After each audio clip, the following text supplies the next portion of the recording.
To truly understand what it means to be human, Talbot Grimes believed you had to rise above it, to look at people not with emotion, but with clear, curious eyes. That was his way. Talbot was a Scottish chemist, brilliant and bold, driven by a hunger to know more, no matter the cost. Even as a child, you could see it in him. He was the kind of boy everyone liked, smart, charming, not afraid to question adults. But deep down, he was a loner. He spent hours out in the countryside, wandering the wild fields alone. That's where it began. One day he found a patch of foxglove, a beautiful flower, but deadly. He was curious, too curious. He experimented with it, not knowing the danger, and soon after he fell terribly ill. For days he lay in bed, sweating, vomiting, barely able to eat. Most children would have been terrified, but not Talbot. When he recovered, he didn't feel fear. He felt wonder. How could something so small, so simple, have that much power? That question stuck with him, and it would shape the rest of his life. As Talbot Grimes grew older, so did his ambition, and so did the risks he was willing to take. He got into the London School of Medicine, and while he earned high marks, he didn't always follow the rules. In fact, he was reprimanded more than once. But that didn't stop him. If anything, it pushed him further. He believed science had no limits, and that belief caught the attention of the British East India Company. They saw something in him, brilliance mixed with boldness, and offered him a place in their ranks. In just 7 years, he climbed all the way to head chemist. Then came one of his greatest inventions, a chemical that could make workers more productive while needing less rest.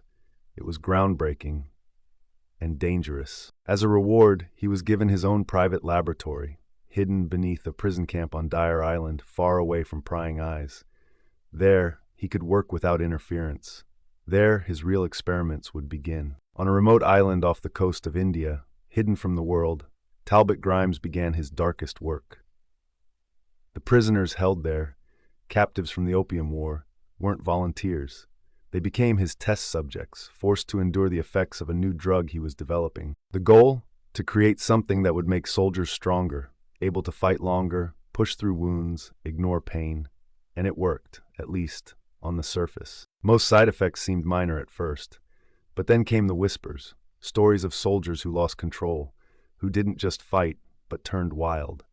Villages were left in ruins, people brutally killed, bodies displayed in horrifying ways. There were no official reports, no confirmations, just rumors carried on the wind.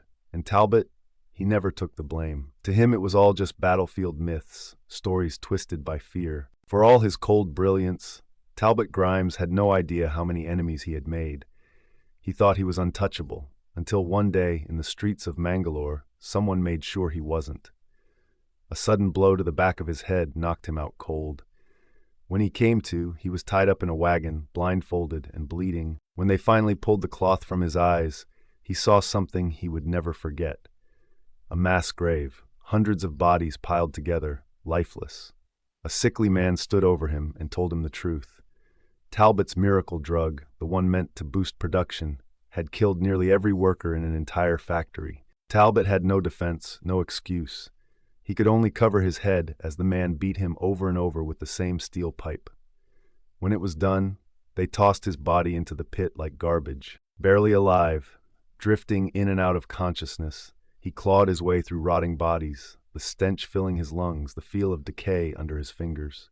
Flies swarmed him, biting at his skin like tiny knives. And just before the darkness took him, his eyes locked with a dead woman's, hazel, bright, and accusing. In that moment, all he could do was watch as the horror of his own legacy stared back. Just when death seemed certain, Talbot Grimes was pulled back from the edge. He awoke on a rough bed, weak and broken, with an old gentle face watching over him. Slowly, breath by breath, he was healed. Not in a hospital, but in a hidden place few knew existed. It looked like a monastery, peaceful and quiet. But behind its tall stone walls, monks studied secrets the world had long forgotten. These monks weren't just men of faith. They were seekers of truth, studying forbidden knowledge and exploring the mind's connection to other worlds. They believed there were unseen dimensions and that the human mind could reach them. Talbot, with all his chemical knowledge, was exactly what they needed. The monks had rescued him not by accident, but by design. They needed his help to push their research further. In return for their kindness, he agreed to assist, at least until he fully recovered.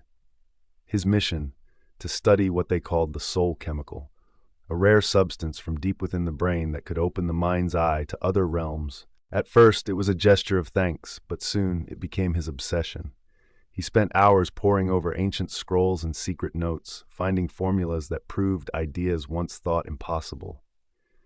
Talbot began to believe he could change everything, help humanity reach a new level of awareness, maybe even redemption.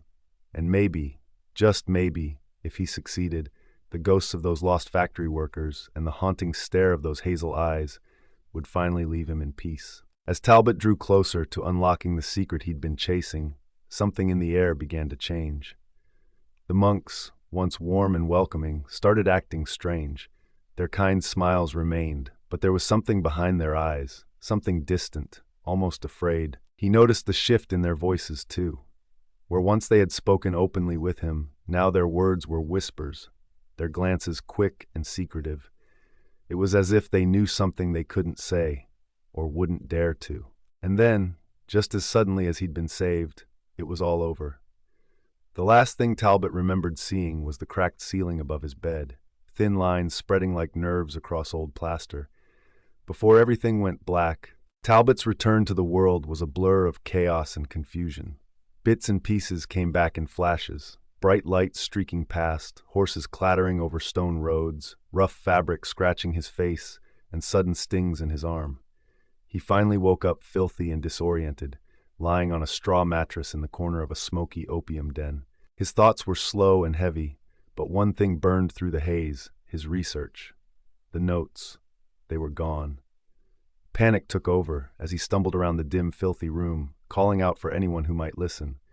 But the other people barely reacted, their eyes empty, lost in their own addictions. Then, before he could even think to run, someone appeared behind him, cloaked in shadows.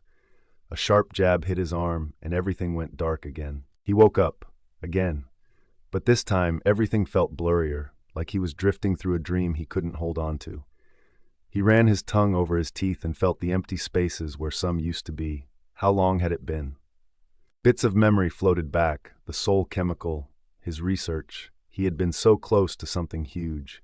Then, just as quickly, a distant voice echoed in his mind, like a whisper carried on the wind, barely there but impossible to ignore. With trembling hands, he picked up a jagged stone and began scratching symbols into the wall, pieces of his research, memories he refused to lose. Around him, the opium den was silent, filled with lifeless bodies and drifting minds. He kept carving, hour after hour, until his fingers split open. When the walls were full, he turned to the floor. The strange voice in his mind kept whispering secrets he didn't understand, but he wrote them anyway. And when there was no space left, he turned the stone on himself, digging the message into his own skin. Then something incredible happened. A glowing field of orange flowers bloomed before him, unreal and beautiful. The voice called again, inviting him to step in and discover realms beyond anything he'd ever imagined. For the first time in years, Talbot felt that same childlike wonder he once had, long before everything had changed. When the haze finally lifted, the people in the opium den woke to a strange stillness. Smoke still clung to the air, dry and bitter. Slowly, they sat up, blinking through the gloom.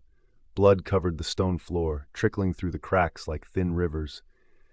As their eyes adjusted, they noticed writing carved into the walls, stretching from corner to corner, endless lines of jagged words. And though it was written again and again, it was always the same message. Death is only the beginning. He walks the void. Rot clings to his boots. No name, no past. Just pain in his veins and a fire in his gut. He needs the flower, the nectar, the serum, the only thing that ever gave him clarity, strength, purpose. But the purpose is gone now, scrambled in his mind like the faces of the killers he used in his tests. Why did he experiment on them? He can't remember. He only remembers their screams and his own when they turned on him, when the roles reversed. When he became the subject, he knows the entity watches, always, hungers. He doesn't want another trial, not again. But if the flower is out there, he'll take it, use it, understand it, maybe escape, maybe go home, if home still exists. His memories are dust, all that's left is the ache, the craving. He's seen the husks in the void, survivors that broke, killers that snapped. He won't be one of them. He can't. A whisper slithers through the fog, the flower, the serum. One more taste. Just one. He drops to his knees and says, "One flower, just one. I'll do anything."